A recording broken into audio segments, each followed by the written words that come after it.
Bonsoir à tous. À la une de ce journal, la sous-région Afrique centrale, en pleine récession économique, peut-elle renouer avec une croissance durable et plus inclusive en 2018? La BEAC mise sous le soutien des partenaires financiers internationaux, mais le gendarme financier international s'inquiète du manque de lisibilité sur les ajustements budgétaires attendus dans la sous-région Afrique centrale. Sans une véritable croissance économique, sans une stratégie de diversification de l'économie et l'amélioration de la qualité de la dépense publique, la sous-région Afrique centrale est condamnée à rester dans les abysses du sous-développement. Vous suivrez l'analyse de la BEAC et du FMI à ce sujet. Les fêtes de fin d'année, notamment les préparatifs des fêtes de Noël, sont un véritable casse-tête pour les Camerounais. Entre l'achat des jouets pour les enfants, la tenue de Noël, la décoration de la maison et le repas de Noël, les prévisions budgétaires sont bien au-dessus des revenus de la majorité des familles camerounaises. Vous les écouterez exprimer leur exaspération dans l'arrière-pays du Cameroun.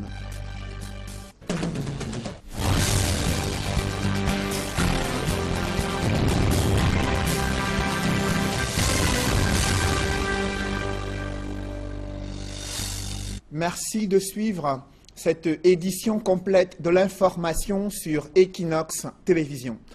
Le gendarme financier international s'inquiète du manque de lisibilité dans les ajustements budgétaires préconisés pour redresser l'économie du Cameroun. Alors que le pays vient d'adopter sa loi de finances 2018, le Cameroun peut-il renouer avec une croissance économique plus durable et plus inclusive en 2018, sans une véritable amélioration de la qualité de la dépense publique, sans une diversification de l'économie? Le Cameroun et l'Afrique subsaharienne risquent d'être condamnés à rester dans les abysses du sous-développement. C'est du moins ce que révèle le cahier des perspectives économiques dans la sous-région Afrique subsaharienne qui viennent d'être dévoilées par le FMI. Des précisions dans ce reportage d'Élisée Bogba et Marcelin Gansop.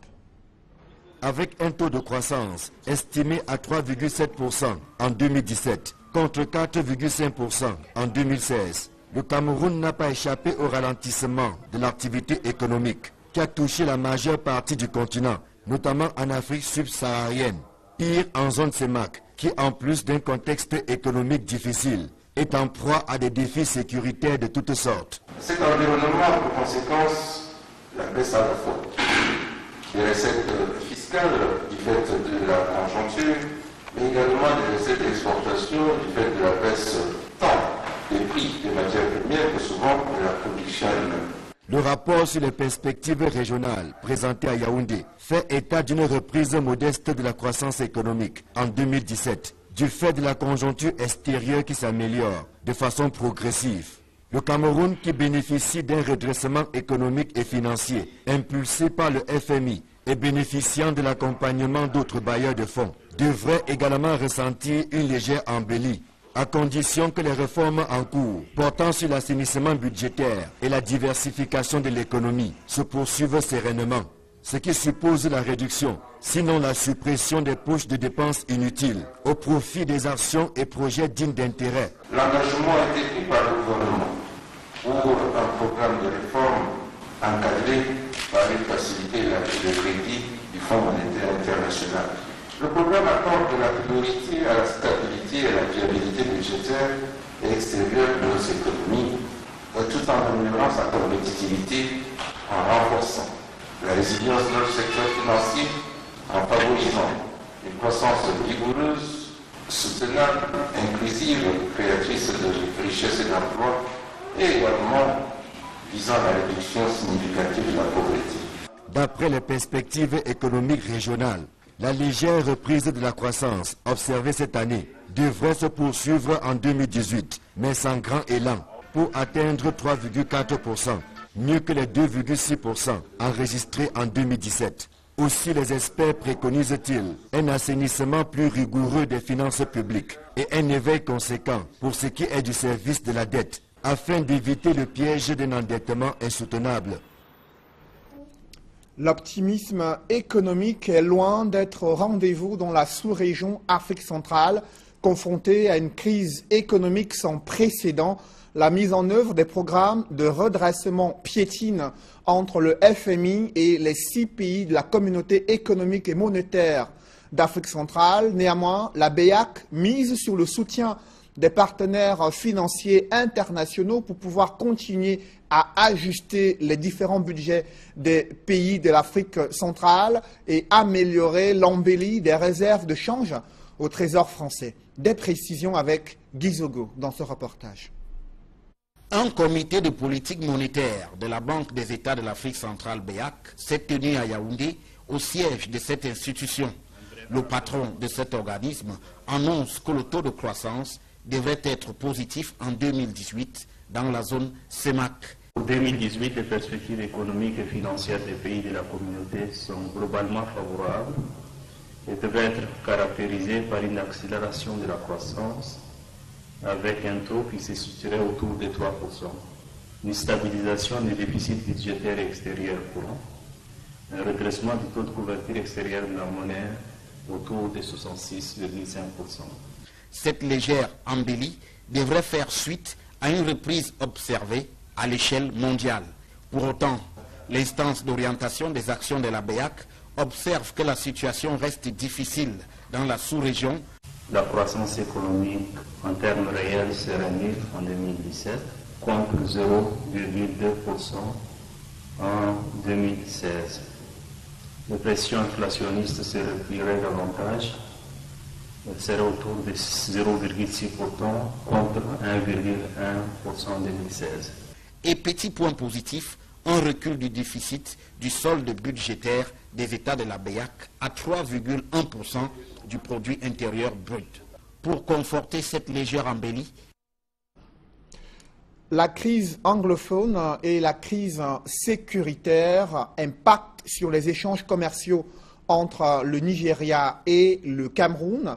Les multiples fermetures de frontières ont entraîné une chute vertigineuse du volume des activités commerciales entre le Cameroun et le Nigeria. La situation inquiète la Chambre de commerce des mines de l'industrie et de l'artisanat du Cameroun. Au-delà de ces menaces sécuritaires sur le commerce, il y a l'industrie hôtelière plombée par la mauvaise qualité du service d'accueil, également le personnel non qualifié dans les hôtels au Cameroun. Ces problématiques ont été évoquées lors d'une rencontre initiée à la CECIMA à Douala. Reportage Farel Bounia et Étienne Pascal Azégué.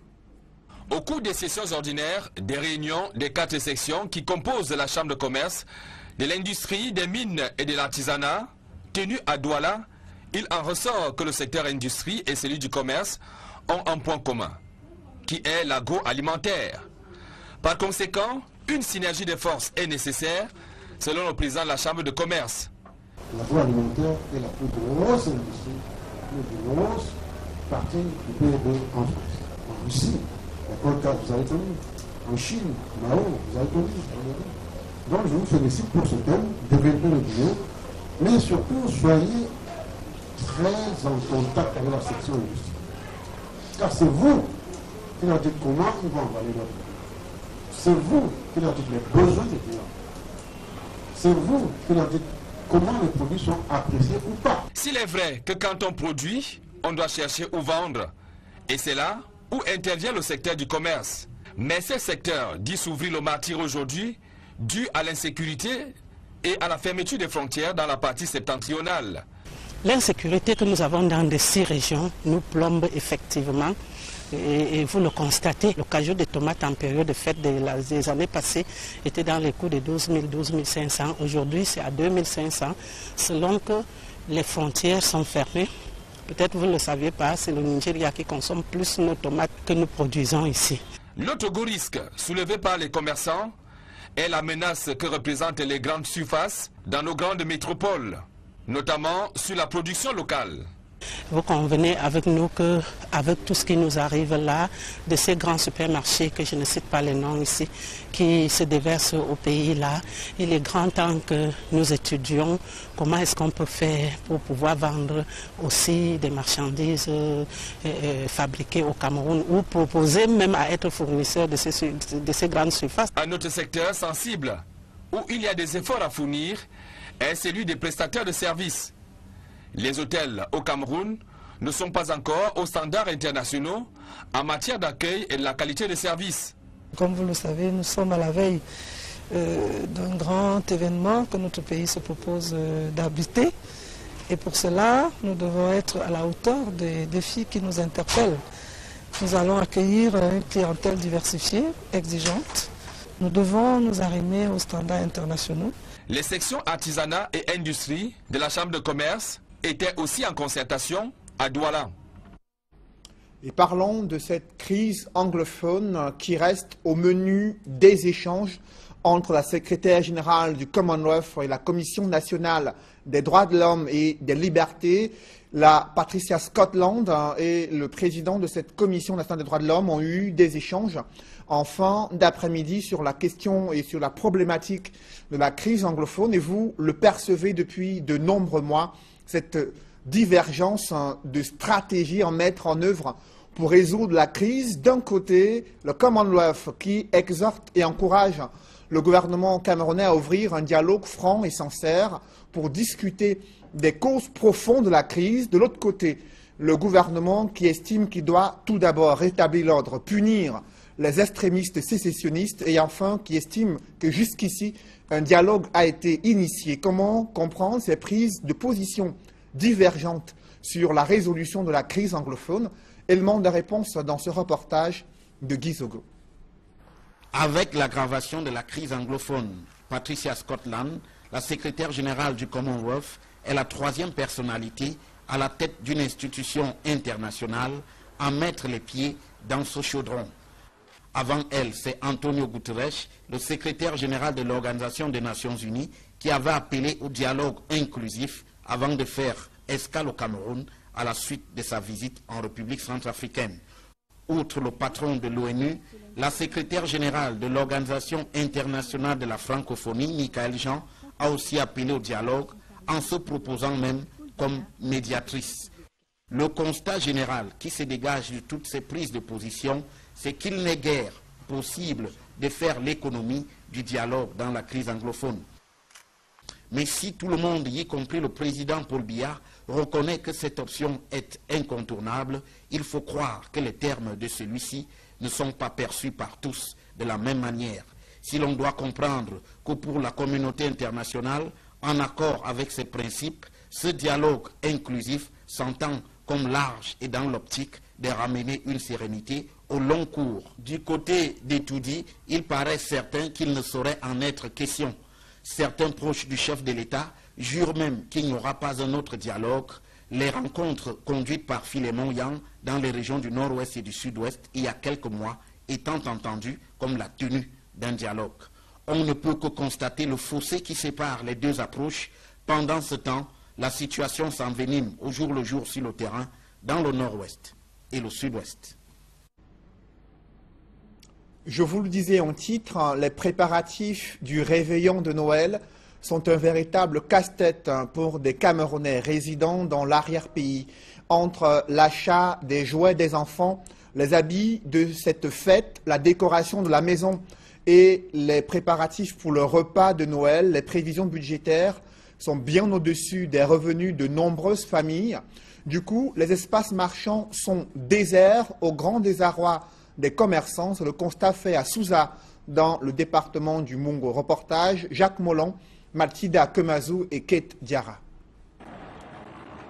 À quelques jours des fêtes de fin d'année, la ville de Souza est parée de son plus beau soleil. Dans le marché, on peut apercevoir sur les étals des commerçants divers types d'objets qui rappellent l'imminence de la fête. Des poupées, voitures et même hélicoptères télécommandés pour les plus audacieux. Si le marché est paré de ses plus beaux atouts, la réalité, elle, est totalement différente. On est en plein marché souvent. Quand le marché même, mais il n'y en a même pas de clients. C'est fort. Alors même les voisins là-bas, il n'y a même rien. Les clients ne voient rien. Le jeu de 1000 francs que donne à quelqu'un, même à 500, ils ne prennent même pas. Le pays est très difficile. Chez les parents, pourtant potentiels acheteurs de la marchandise exposée, c'est un autre son de cloche qui se fait entendre. Celui de la cherté de la marchandise. Je vais chercher un joueur pour satisfaire ma fille qui est 6 000. 6 000, c'est comme si c'était là la docteur, il battait déjà avancer une chèvre, acheter les poulets pour aller donner à ma belle famille. Je lui ai proposé 2016, ça veut dire que ça ne donne pas. Si d'aucuns pointent un doigt accusateur sur les employeurs retardataires qui n'ont pas encore versé de salaire à leurs employés, d'autres par contre parlent de la conjoncture qui n'est guère propice au plaisir de fin d'année. On ne sait pas ce qui se passe cette année. Les parents ont bien la volonté de payer et de satisfaire leurs enfants, mais ils se disent qu'il n'y a pas de moyens. Attendons voir. Pendant ce temps, les optimistes, eux, gardent espoir. D'ailleurs, disent-ils, il y a encore un peu de temps avant la fête. L'entrepreneuriat jeune est quasi inexistant dans la Sanaga maritime. Malgré le dynamisme des jeunes en âge de travailler, très peu se lancent dans l'entrepreneuriat. En l'espace d'un an, à peine 12 entreprises ont été créées. Les pouvoirs publics ont décidé de sensibiliser les jeunes sur les enjeux de leur autonomisation. Rodrigue Ngassi et Julingue Nyondé. Le taux de création des entreprises dans le département de la Sanaga-Maritime, jugé relativement bas par les responsables du ministère de l'Emploi et de la formation professionnelle. C'était au cours d'un atelier organisé par la délégation départementale dans la ville d'Edea. C'est que le constat est simple à travers nos registres de la délégation de l'emploi où la création, les statistiques sur le taux de création d'entreprises sont très faibles. Nous en avons une demi-douzaine dans tout le département annuellement. Nous constatons que c'est un taux faible et nous nous rendons compte qu'il faut interpeller la jeunesse dans l'optique d'encourager la jeunesse à créer des entreprises et à multiplier l'auto-emploi. Les travaux qui ont réuni les jeunes entrepreneurs de divers secteurs ont permis à ces derniers de poser leurs doléances afin d'obtenir des mesures d'accompagnement dans leurs différents projets. En tant que jeunes agriculteurs, nous avons le problème des routes. Problème pour écouler nos produits et souvent nous sommes abandonnés à nous-mêmes. Ça veut dire que nous ne sommes pas accompagnés. Les doléances qui sont les nôtres, c'est déjà au ministère des Travaux publics de nous permettre d'avoir un accès facile dans nos champs. Au ministère de l'Agriculture, de faciliter l'accès aux intrants en baissant le coût des intrants agricoles pour que nous produisions plus. Au terme des échanges, les jeunes investisseurs ont été édifiés sur le document de stratégie pour la croissance et l'emploi. La lutte contre le chômage des jeunes, préoccupation des responsables du ministère de l'Emploi et de la formation professionnelle, passe par la promotion de l'entrepreneuriat local pour l'autonomisation des jeunes. Un incendie déclaré dans une maison n'a pas empêché la mobilisation de ses occupants et des voisins pour sauver des marchandises stockées dans une pièce de cette maison en flammes. La scène s'est déroulée à Loum il y a quelques jours. Des précisions avec Jacques Mollon et Gladys Sidier.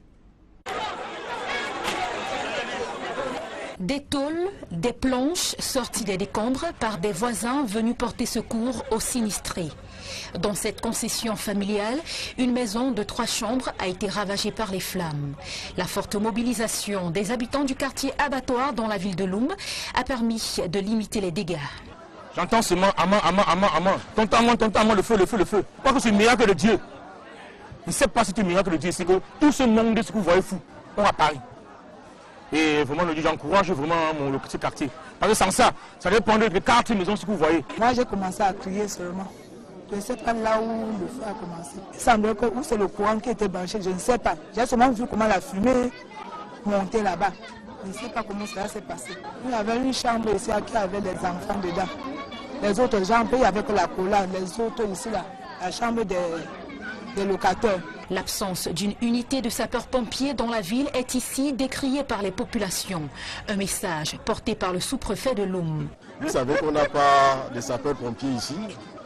C'est le lieu pour moi de remercier tous les gens qui ont eu à intervenir et à saluer cette solidarité agissante, la réaction qui a pu contenir, n'est-ce pas, et réduire les dégâts de cet incendie.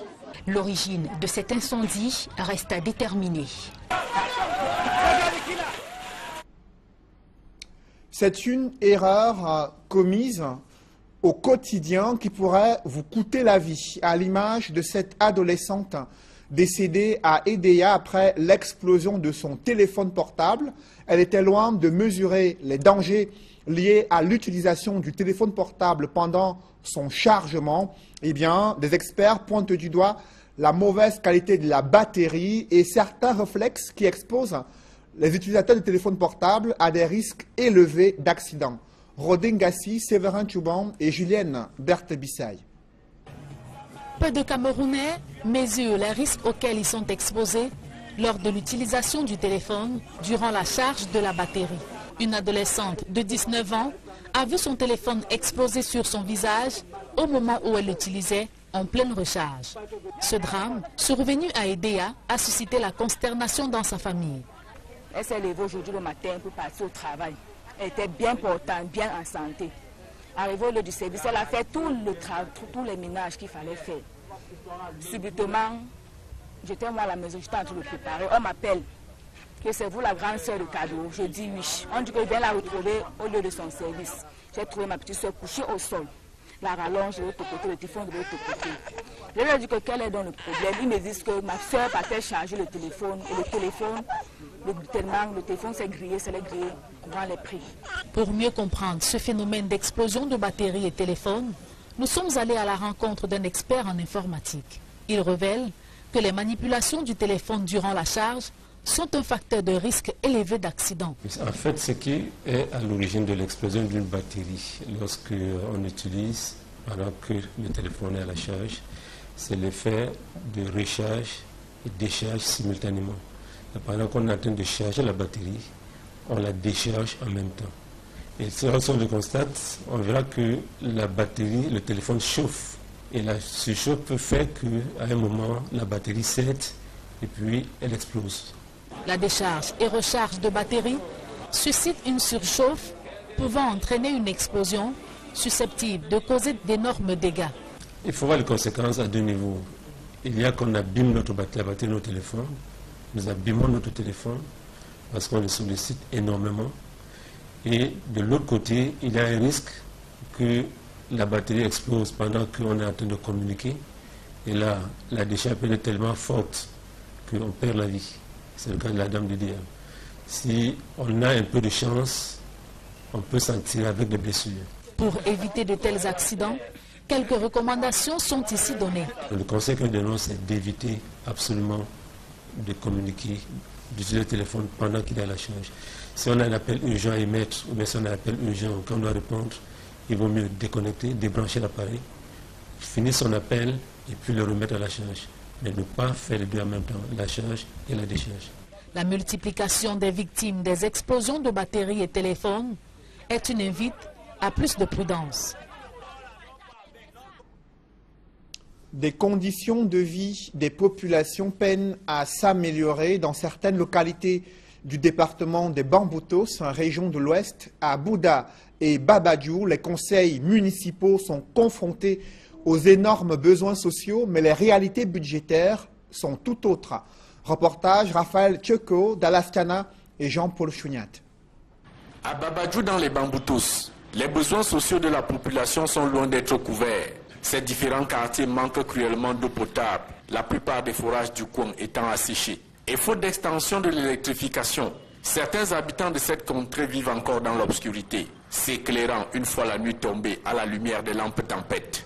Le centre de santé de Babadjou ne paye pas de mine. Il manque d'un peu de tout pour assurer des soins de qualité à la population, surtout en ce moment de la saison sèche où la poussière et son lot de maladies respiratoires se baladent partout. Autant de questions sur lesquelles se penche le conseil municipal de Babadjou tenu en ce mois de décembre. Les projets prioritaires, c'est ce que je viens de nommer. Nous avons parlé de la santé, du centre de santé. Nous avons parlé de l'électricité, de l'électrification des quartiers. Nous parlons de l'entretien routier, qui est très important pour la population. Équilibré en recettes et dépenses à la somme de 600 823 000 francs.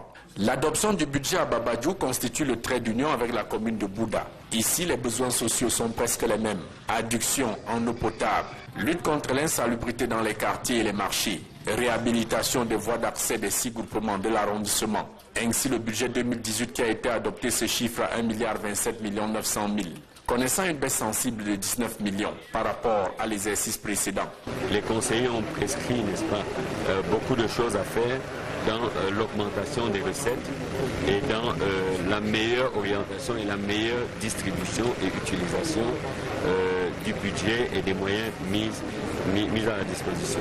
Les besoins sociaux de ces 2 communes sont donc énormes. Les défis à relever importants. Les exécutifs municipaux de Babadjou et Bouda comptent répertorier d'autres niches de ressources propres afin de tenir leurs engagements et promesses électorales à quelques mois de la fin de leur mandat.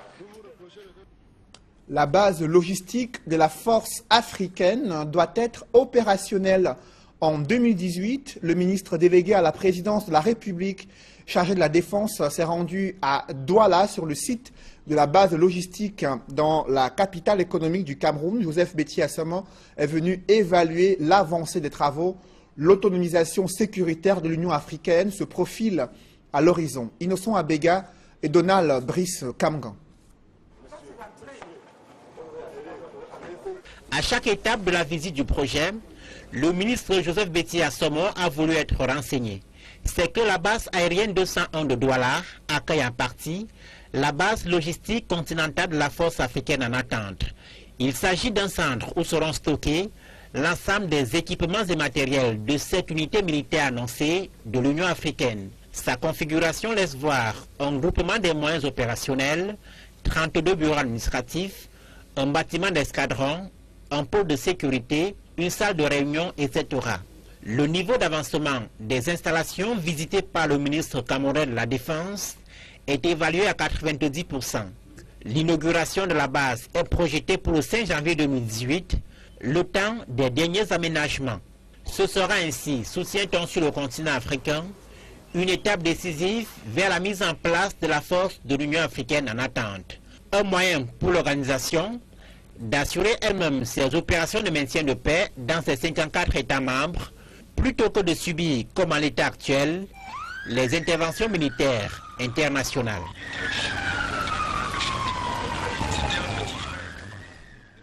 Les 50 premiers jeunes pensionnaires de l'Académie nationale de football seront connus bientôt. Cela sera à l'issue des tests de présélection qui se déroulent depuis le 18 décembre dans les 10 régions du pays.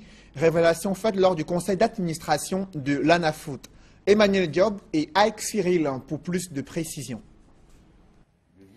Autour du PCA, les membres du conseil d'administration de l'Académie nationale de football évaluent le chemin parcouru depuis la dernière session du conseil, il y a 3 mois. Ces 3 derniers mois ont été importants pour l'ANAFOOT, avec notamment la création de pôles de formation dans les 10 régions du Cameroun, la nomination des responsables à la tête de chacun de ces pôles. La création d'un centre de formation national à Yaoundé qui aura pour vocation la formation de 50 meilleurs jeunes joueurs issus des pôles régionaux, dont 25 filles et 25 garçons. Les chefs de pôle sont sur le terrain, dit-on, depuis la fin du séminaire récemment organisé à Yaoundé. Ils seront rejoints par une équipe d'experts pour peaufiner les sélections dans leurs pôles respectifs. Ils ont commencé à travailler dans les pôles. Ils vont travailler du 18 jusqu'au 28. Les ajustements se font. En même temps, la détection a commencé dans les pôles. Mais nous allons envoyer une équipe des experts dès le mois de février pour arrêter définitivement les 50 de chaque région. 50 jeunes par région pour un total de 500 sur l'ensemble du territoire seront sélectionnés. Mais cette liste sera encore tamisée pour ne retenir que 50 qui vont constituer la première cuvée des jeunes formés au niveau national. Au mois de septembre, on va faire venir tous ces enfants pour sélectionner uniquement 50 qui seront en régime interne. Donc ça sera la première cuvée du centre de formation de l'Académie centrale. Tenue à Yaoundé, la deuxième session du conseil d'administration de l'Académie nationale de football a également tablé sur le budget de l'ANAFOOT, le régime des études, les conditions d'admission au centre de formation, entre autres. des publis reportages dans ce journal, Noël pour tous, édition 2017 déjà sous les rails. Cet événement culturel et ludique est une initiative de la Société anonyme des brasseries du Cameroun. Objectif, permettre à tous les Camerounais de pouvoir se récréer durant près de 2 semaines, ce qui inclut les fêtes de Noël célébrées avec les brasseries du Cameroun. Reportage.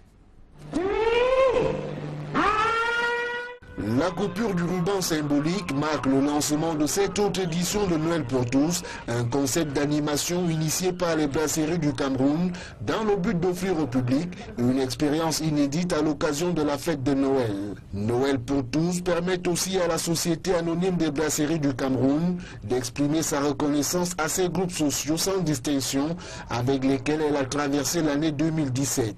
Vous savez, lorsque dans toute activité, quand vous cheminez avec des partenaires, avec des clients, avec des consommateurs, il est important qu'à un certain moment, vous marquez un temps d'arrêt. Vous devez marquer un temps d'arrêt pour souffler. Et nous sommes aujourd'hui à la 24e édition de Noël pour tous. Noël pour tous, c'est cette occasion mise en place à la brasserie du Cameroun qui permet de dire merci. Merci à tous ceux-là qui sont restés fidèles, qui ont fait signe de fidélité et de loyauté aux brasseries du Cameroun, à tous ces consommateurs, à tous ces clients qui au courant de l'année sont restés fidèles à nos produits, à la consommation de nos produits. Et c'est donc pour joindre la parole à l'acte que Noël pour tous met en scène les associations, les chorales, les groupes de danse, les fans clubs et les artistes toutes tendances confondues pour des jours de compétition dans une saine émulation et la convivialité, véritable expression du vivre ensemble si cher au peuple camerounais. Au moment où on lance Noël pour tous au parcours Vita, comme son nom l'indique, c'est bien Noël pour tous, c'est-à-dire que ça devrait concerner tout le monde et chaque personne devrait pouvoir trouver son compte ici à l'occasion de ces fêtes de fin d'année, surtout grâce aux brasseries du Cameroun qui mettront à la disposition de tout le monde ce dont chacun aura besoin. Il est préférable qu'au lieu d'aller fêter ailleurs, qu'on se retrouve ici tous ensemble parce que c'est un lieu de rencontre, le parcours Vita est un lieu de rencontre, ce n'est pas seulement pour le sport, on voit très bien que les brasseries du Cameroun organisent cette fête de Noël pour tous et ce serait intéressant que chacun se retrouve ici. Noël pour tous, édition 2017, c'est 9 jours de compétition à l'issue desquels les 3 meilleurs des différents groupes seront primés avec des lots allant de 100 000 francs CFA à 400 000 francs CFA pour le premier.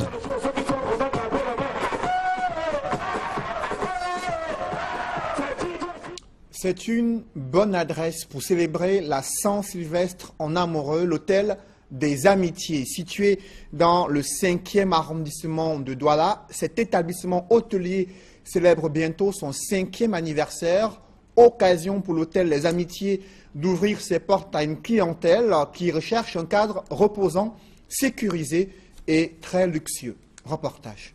Situé en plein cœur du 5e arrondissement de la ville de Douala et installé dans ce joyau architectural, l'hôtel Les Amitiés reflète le charme reconnu aux établissements hôteliers de référence. Le visiteur qui y arrive a droit à un service de qualité qui commence à la réception. Ce qui me motive à être chaque fois ici à l'hôtel des Amitiés, 1. La sécurité, 2. La propriété, 3. Les personnels qualifiés. L'hôtel Les Amitiés propose aux clients des chambres personnalisées et décorées dans le style Art Nouveau. L'hôtel possède 2 suites, 21 chambres de catégorie senior et 6 chambres juniors. La décoration est raffinée et différente dans chaque chambre. Les suites sont spacieuses et dotées de salles de séjour. Toutes les chambres disposent d'une salle de bain privative. Le Wi-Fi gratuit est disponible dans tout l'hôtel. Une salle de réunion est également à disposition avec la possibilité d'organiser des conférences, des séminaires, mais aussi des réceptions. Un groupe électrogène de grande capacité est mis à contribution en cas de coupure d'énergie électrique. Le restaurant propose une cuisine variée à la carte ou en menu et un petit déjeuner copieux que l'on peut prendre dans le patio de l'hôtel. Le bar, avec sa gamme variée de boissons fraîches, accueille les visiteurs dans une ambiance décontractée et originale. L'hôtel Les Amitiés, c'est aussi sa capacité à assurer la sécurité de sa clientèle et à organiser les grands événements. On a un système de gardiennage avec AGES qui assure la sécurité des clients du jour comme de nuit, 24 sur 24. On fête nos 5 ans, ce sera précisément le 29 décembre. Donc nous fêtons avec nos partenaires et nos prestataires. Si nous sommes quelque chose aujourd'hui, c'est grâce à nos partenaires, c'est grâce à nos prestataires qui ne nous ont pas lâché jusqu'aujourd'hui. On va faire des propositions pour ceux qui me connaissent vraiment par les amitiés. Et on va faire des propositions pour démontrer davantage ce que c'est. Situé dans le sympathique quartier Bepanda américain, l'hôtel Les Amitiés possède un emplacement privilégié pour aller à la découverte de la capitale économique. C'est donc ce cadre féerique et son personnel au professionnalisme avéré qui vous attend à Douala. Mesdames, messieurs, c'est la fin de ce journal. Merci de l'avoir suivi. Restez sur Equinox Télévision. Bonne soirée sur cette même antenne.